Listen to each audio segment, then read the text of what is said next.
Nos últimos dias, vários profissionais, vários operadores de direito manifestaram a sua confiança completa no nosso sistema eleitoral.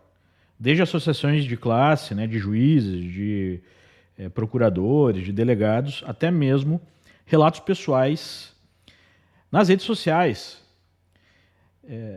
muito parecidos, inclusive, né, que vão mais ou menos assim: eu sou o juiz tal, que já atuei há tantos anos nas eleições e nunca identifiquei qualquer tipo de manipulação, qualquer tipo de problema no processo.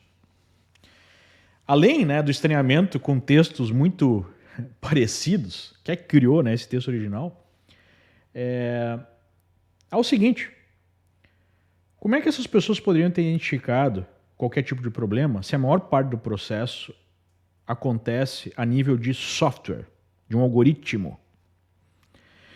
O TSE fala que é possível auditar as urnas através de uma série de auditorias, mas uma das principais seria pegar o boletim de urna que sai após a votação e somar esses boletins para chegar ao mesmo resultado daquele, né, que o computador lá, supercomputador do TSE, chega quando recebe todas essas informações. A questão é a seguinte: quando sai esse boletim de urna, o processo passou por um algoritmo, por um software, que fez esses registros de votos, né? Você votou no candidato X, então ele registra o candidato X, votou no Y, registra o Y, faz a somatória final, e aí esse resultado é que vai ser avaliado.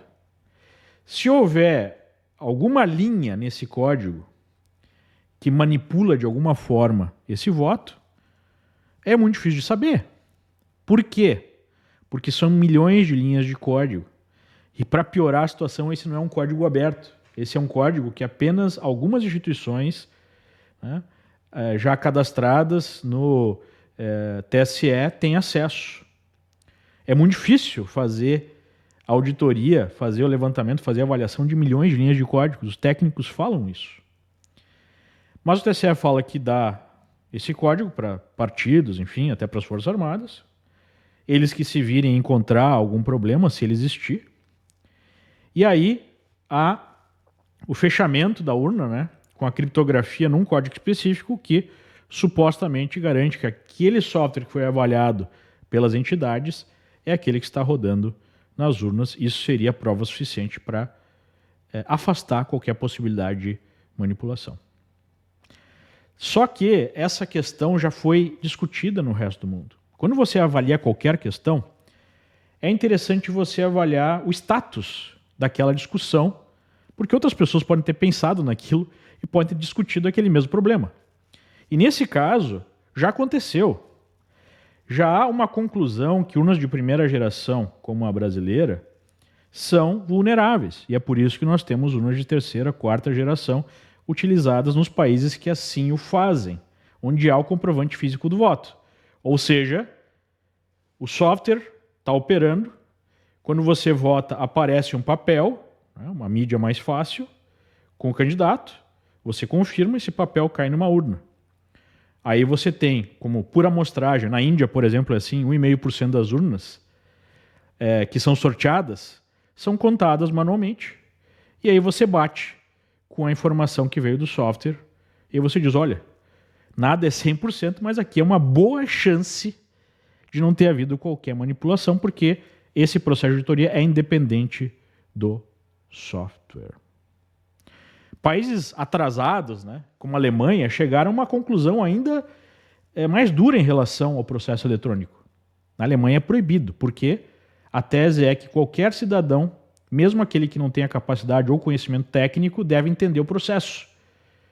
E todo mundo entende o processo de você colocar um papelzinho numa urna e depois contar. Então a Alemanha, né, esse país super atrasado, tem as eleições pelo papelzinho. Assim como o Japão, um país tecnologicamente muito atrasado. Mas enfim, eu acho que deveríamos chegar a esse ponto. Com o registro físico, há uma virtual prova aí da inexistência de qualquer manipulação. Seria muito melhor para o processo democrático, para a nossa democracia, para o nosso sistema, se isso pudesse ser feito.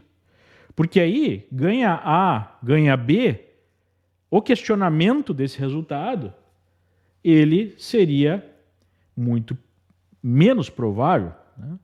Porque você tem um sistema que pode ser efetivamente auditado. Na maior auditoria que já foi feita do sistema em 2014, né, da eleição de 2014, porque a auditoria foi feita em 2015, que foi aí paga, né, e promovida pelo PSDB, a conclusão foi essa. Você não tem como auditar completamente todas as fases do processo sem a existência de um registro físico, que é a opinião da maioria dos técnicos, dos especialistas que a imprensa tanto gosta. Isso tudo fica mais sério quando nós tivemos a exposição de um inquérito que mostra a invasão dos sistemas em 2018. E esse inquérito, né, diferentemente do que a militante de redação lá decente falou, não fez uma investigação profunda. Pelo menos o que veio a público, saiu aí em várias mídias, né, todo o processo, todas as trocas de informações, de correspondência entre as partes, não foi efetivamente, né, uma investigação profunda. A Polícia Federal não foi lá no TSE, pegou servidores para periciar, pegou celulares de técnicos. Foi uma investigação que foi iniciada porque o hacker, o invasor,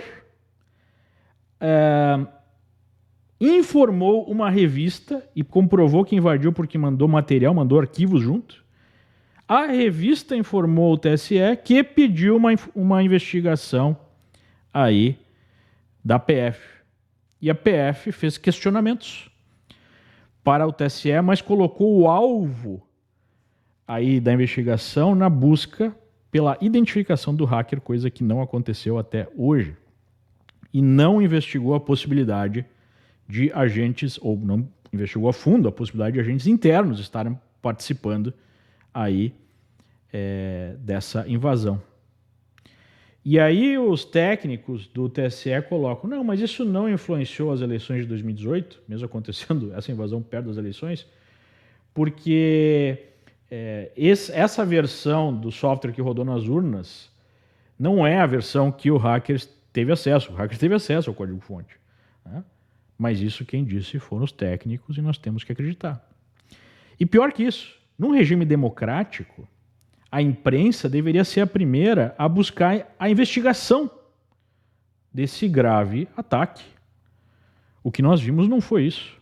Foi a imprensa correndo para defender o sistema ao invés de fazer a sua própria investigação e questionar aí o tribunal, né? Questionar as autoridades.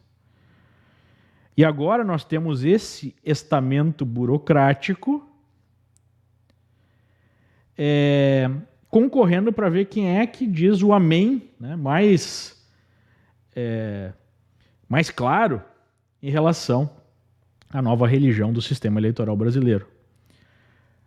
Nos regimes autoritários, é esse tipo de espiral do silêncio que produz medidas cada vez mais autoritárias. Porque o estamento burocrático precisa dizer amém ao sistema porque teme, né, ser prejudicado de alguma forma. E aí não tem mais questionamento algum. E quem questiona é censurado ou é perseguido. É exatamente isso que define, né, uma ditadura.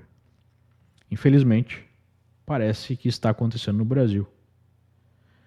E mesmo que eu assuma riscos falando aqui, né, dando a minha opinião honesta, verdadeira, eu não posso deixar de fazê-lo, sob pena de trair a minha própria consciência.